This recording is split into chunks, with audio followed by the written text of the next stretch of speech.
Good morning India. बस 3 minute में सारी खबरों को लेके आया है आपके सामने फास्ट 15। मुकुल राय की तृणमूल वापसी पर शुभेंदु अधिकारी ने कहा कि आज तक पश्चिम बंगाल में दल बदल कानून लागू नहीं हुआ है, लेकिन वो इसे लागू करवा कर रहेंगे।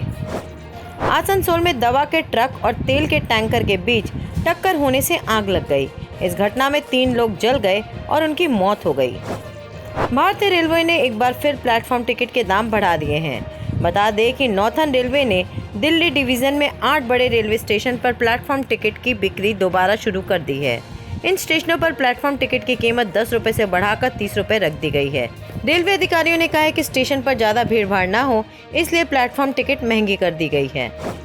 ड्रग्स के खिलाफ मुंबई में चल रहे अभियान के तहत नारकोटिक्स कंट्रोल ब्यूरो यानी एनसीबी ने बड़ी कार्रवाई की है। एनसीबी की टीम ने मुंबई के मलाड में एक बेकरी की दुकान पर छापेमारी की। छापेमारी के दौरान बेकरी से 160 ग्राम गांजा बरामद हुआ। एनसीबी ने 2 लोगों को गिरफ्तार कर लिया है। 4 धाम देवस्थानम बोर्ड को रद्द करने की मांग लेकर केदारनाथ में पुरोहितों का विरोध प्रदर्शन जारी है। पिछले 3 दिन से केदारनाथ धाम परिसर में पुरोहित शांतिपूर्ण प्रदर्शन पर धरने पर बैठे हैं। तीर्थ पुरोहितों ने शुक्रवार को काली पट्टी बांधकर सरकार के खिलाफ प्रदर्शन शुरू कर दिया है और आज भी ये जारी है। पुरोहितों की मांग पर 4 धाम देवस्थानम बोर्ड को भंग कर दिया जाए। झारखंड में लोहरदगा में वैक्सीनेशन सेंटर पर सन्नाटा पसरा रहा था, लेकिन एक तरकीब काम कर गई और अब वहां वैक्सीनेशन लगाने के लिए लंबी कतार लगने लगी है। दरअसल लोहरदगा में वैक्सीनेशन लेने पर उपहार मिलने लगा तो वैक्सीनेशन के लिए लोगों की कतार लग गई। उत्तराखंड के वरिष्ठ कांग्रेस नेता इंदिरा हृदयेश का निधन हो गया है। उनकी मृत्यु दिल्ली के उत्तराखंड सदन में हुई। वो शनिवार को कांग्रेस की बैठक में शामिल होने दिल्ली आई थी।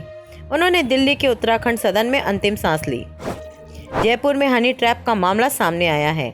राजस्थान की सौंदर्य प्रतियोगिताओं में बड़ा नाम रही प्रियंका चौधरी ठग सुंदरी निकली हैं। प्रियंका चौधरी ने एक नामी व्यापारी को हनी ट्रैप के जाल में फंसा लिया। अब गिरफ्तारी के बाद राजस्थान के पूर्व मिस प्रियंका चौधरी की जिंदगी के कई चौंकाने वाले राज खुले हैं। हनी ट्रैप के मामले में एक महिला को पकड़ा है। आप कौन है, क्या बैकग्राउंड है, क्या पूरा मामला है?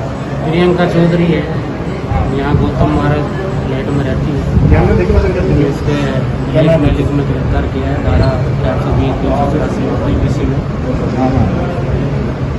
क्या किसको ब्लैकमेल कर रही थी और किस तरह से उसे डरा रही थी? ये घासीलाल चौधरी है, पार्श्वनाथ कॉलोनी में रहते हैं। उनको ब्लैकमेल करके पैसे आते थे। 376 का मुकदमा, 376 का धारा 383 420 IPC का है। और जो पीड़ित है वो क्या करते हैं, उनका क्या बैकग्राउंड है, कैसे उनका संपर्क हुआ, कुछ पता चला? ये इनके गांव के पास के, इसलिए शुरुआत में इनके पास आए थे। ये मिस राजस्थान रही है प्रियंका? हाँ, ये पहले रही है मिस राजस्थान। इनका पति कांस्टेबल है, उसका कोई इन्वॉल्वमेंट आया, आपने पूछताछ किया? नहीं, अभी अनुसंधान इससे जारी है।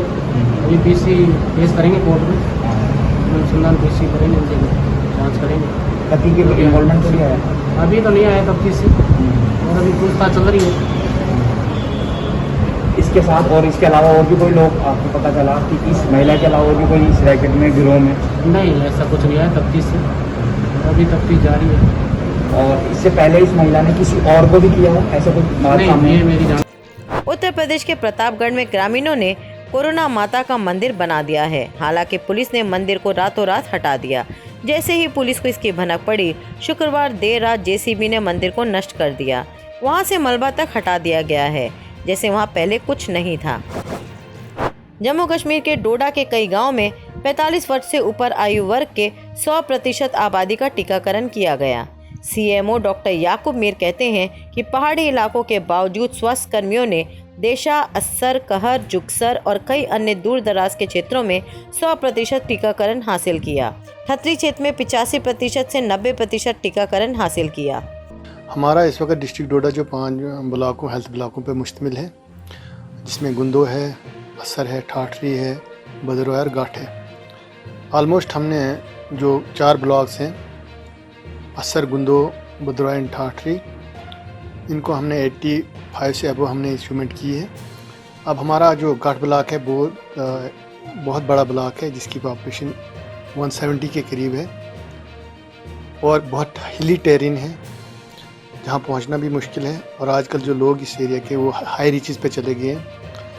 लेकिन इसके बावजूद हमारी हेल्थ की टीम ने इन दूर दराज एरिया में जाके कुछ ऐसे एरिया हैं जहाँ की हमने 100% अचीवमेंट किया। यमुना एक्सप्रेस वे पर आज सुबह एक दर्दनाक सड़क हादसा हो गया। इस हादसे में 3 लोगों की मौत हो गई, जबकि 2 लोग घायल बताए जा रहे हैं, जिनका अस्पताल में इलाज चल रहा है। देश में कोरोना की दूसरी लहर अब थमने लगी है, लेकिन अब भी खतरा टला नहीं। एक्सपर्ट ने तीसरी लहर की संभावना जताई है। तीसरी लहर में बच्चों के सबसे ज्यादा प्रभावित होने का अनुमान लगाया जा रहा है। इस बीच महाराष्ट्र में तीसरी लहर की आहट सुनाई देने लग गई है। महाराष्ट्र के उस्मानाबाद जिले में 65 से अधिक बच्चे एक साथ कोरोना संक्रमित पाए गए हैं। एक शादी समारोह के दौरान एक हाथी ने जमकर तांडव मचा दिया। मामला प्रयागराज के सराय इनायत थाना क्षेत्र के अलमापुर गांव का है, जहां शुक्रवार की रात को बारात आई थी। द्वार 4 से पहले यहाँ एक हाथी की पूजा करने का रिवाज है, लेकिन हाथी की पूजा की जा रही थी कि अचानक हाथी भड़क गया और उसने उत्पात मचाना शुरू कर दिया। बेकाबू हाथी ने बारात में लगा पंडाल भी तोड़ दिया, जिसके चलते मौके पर भगदड़ मच गई।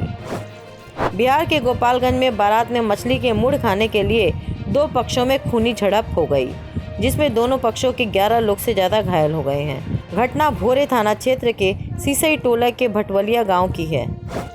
रेलवे ने नारी शक्ति को लोहा मानते हुए उन्हें एक ऐसा काम सौंपा है जो अब तक सिर्फ पुरुष ही करते आ रहे हैं। जी हां, महाराष्ट्र के कल्याण गुडयार्ड में मालगाड़ियों की जांच के लिए नियुक्त की गई महिला टीम। रेल मंत्री पीयूष गोयल ने इस बारे में एक ट्वीट के जरिए जानकारी दी।